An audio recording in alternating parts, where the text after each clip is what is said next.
xisbiga ee u qorshaysnaa aynu bulshada u ballanqaadnay wax fiican ayaa laga qabtay wax dhammaaday iyo wax gacanta lagu hayo haddii aan dul maro waxay kala ahaayeen aqoonsi raadinta qarannimada Soomaaliland iyo siyaasadda arrimaha dibadda horumarinta garsoorka iyo hagaajinta nidaamka cadaaladda nabadgelyada iyo difaaca qaranka kobcinta iyo kor u qaadidda waxbarashada iyo caafimaadka xoojinta wax soo saarka dalagga beeraha iyo biyaha ilaalinta deegaanka iyo daryeelka xoolaha kobcinta dhaqaalaha iyo dhiirigelinta ganacsiga dhismaha xafiisyada dawladda badarada iyo horumarinta wadooyinka shaqo abuurka iyo dhiirigelinta dhalinyarada tixgelinta iyo kor u qaadidda waxbarashada iyo shaqasiinta dadka la haysooco soo dhaweynta iyo dhiirigelinta qurbajoogga horumarinta haweenka ka qayb qaadashada hogaaminta iyo siyaasadda warbaahinta iyo saxaafadda xorriyadda qowlka iyo xuquuqul insaanka haddaba haddii aan dulmarkaa dabadii afar meelood si kor uga tilmaamo tusaale ahaan arrimaha dibadda adeegyada bulshada dhaqaalaha dhismayaasha dawladda iyo waddooyinka aqoonsi raadinta qarannimada Soomaaliland iyo siyaasadda arrimaha dibadda waxaanu xil iska saarnay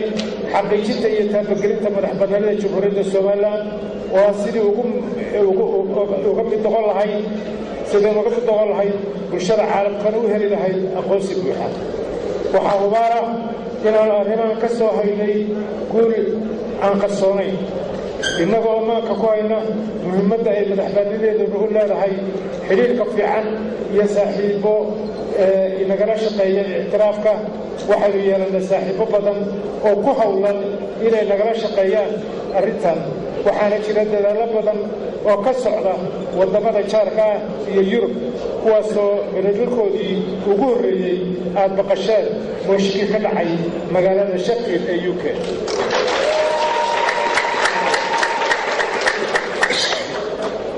arrimaha bulshada waxbarashada ballanqaadku wuxuu ahaa in bulshada loo horseedo waxbarasho bilaash ah si ay daayartu u hesho fursad la mid ah waxbarashadii ay heleen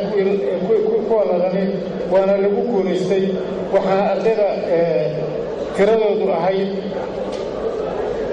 111,500 waxayna marayaan maanta 215,000 waxaa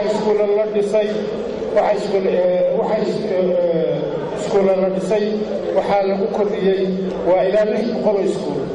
waxaana la qoray ilaa 4,000 oo macallimiina caafimaadka annagoo ogsoon in caafimaadku uu muhiim u yahay nolosha bani aadamka waxaa xukuumad ahaan aanu xil weyn iska saarnay sidii loo hagaajin lahaa daryeelka caafimaadka loogana hortagi lahaa cudurrada kala duwan sida isla markaasna waxaan ku dadaalnay in dadweynuhu ay dalka gudihiisa ka helaan adeegyo caafimaad oo dhammaystiran si ay uga haystaan intalka dibaddiisa uga baxaan arrin caafimaad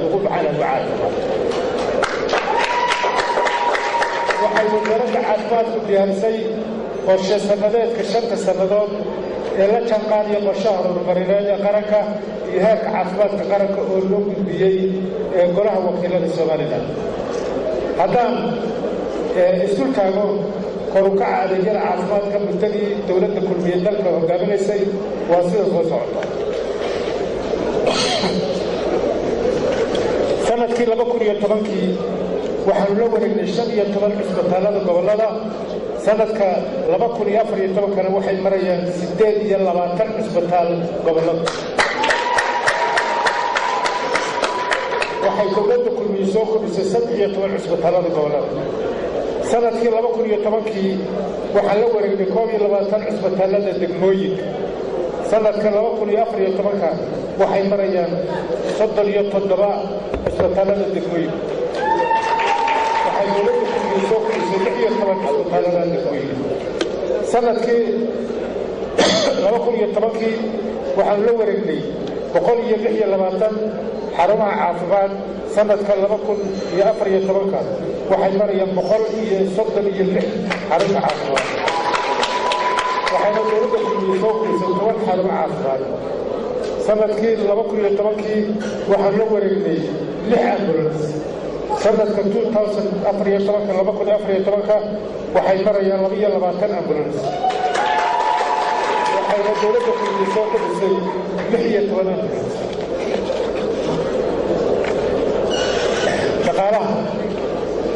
dhaqaaluhu waa waddabanka nolosha waana dhidibada horumarka annagoo ka durayna ballantii xisbiga iyo mas-uuliyaddii naga saaran ummadda xilka noo imatay waxaanu dardargelinay kobcinta dhaqaalaha iyadoo miisaaniyadii aan xilka kula wareegnay ahayd 2010 4 bilyan oo US dollar ayaanu gaarsiinay sanadka 2011 86 bilyan oo US dollar waxaanu gaarsiinay sanadkii 2012 106 bilyan oo US dollar waxaanu gaarsiinay sanadkii 2013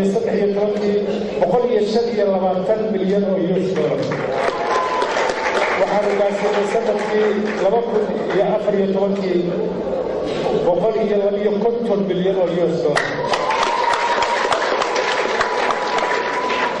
dhismayaasha xafiisyada dowladda iyo waddooyinka waa muhiim in xafiisyada dowladda ay dadka loogu adeegayaa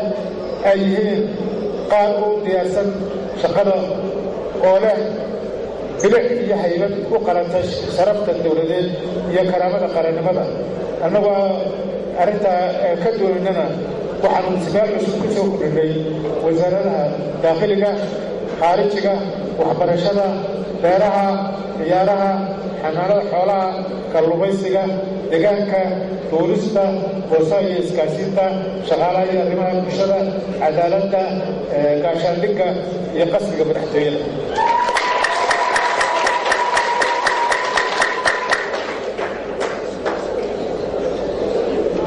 waddooyinku waxay halmowlow yihiin isku xidhka dalka isugudubka bulshada sugidda ammaanka iyo kor u qaadidda dhaqaalaha waxay ka mid yihiin kaabayaasha dhaqaalaha iyada oo loo baahan yahay noocyada kala duwan ee waddooyinka sida waddooyinka waaweyn ee isku xidha gobollada iyo degmooyinka kuwaasoo isugu jira waddooyin laamiya jidcadde iyo xagaaf waddooyinkan oo yaraanta awooddeena dhaqaale iyo dadaalka la geliyey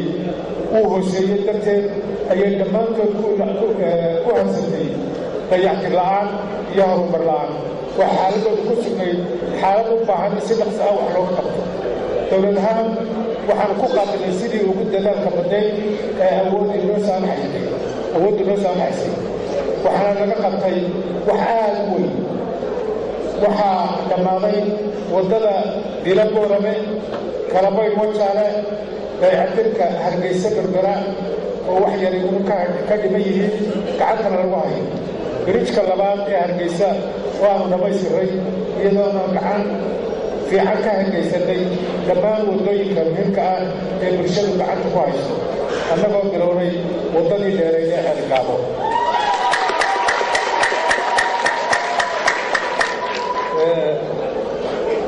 waxaa ka waraysaan socdaalkii dheeraa aan ku maray dhowaan xeelaha dalka seyr cilaadaas qoray waxayna ahayd ujeeddadu inaan u kuur galno xogogaan u noqonno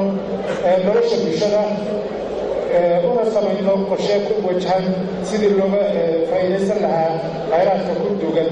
xeelaheeda mudanayaal iyo marwey waxaan jecelahay in xusuusiyo qayb muhiim ah oo ka mid ah ballanqaadyadeenna xilligii doorashada taasoo u dhigmay sida xisbiga mulyo waxaa ka go'aana inuu hubiyo in haweenku si buuxda oo firfircoon oo xaqsoorka uga qayb galaan dhammaan dhinacyada bulshada siyaasadda iyo dhaqaalaha ee dhismaha nolosha iyadoo loo abuurayo quwad shaksi ah oo aqoon leh quwad shaqaysa oo aqoon leh taasoo awood u leh ka qaybgalka qaadashada ee qaadashada howlaha dowladda ka qayb qaadashada howlaha dowladda haddaba arrimaha haweenka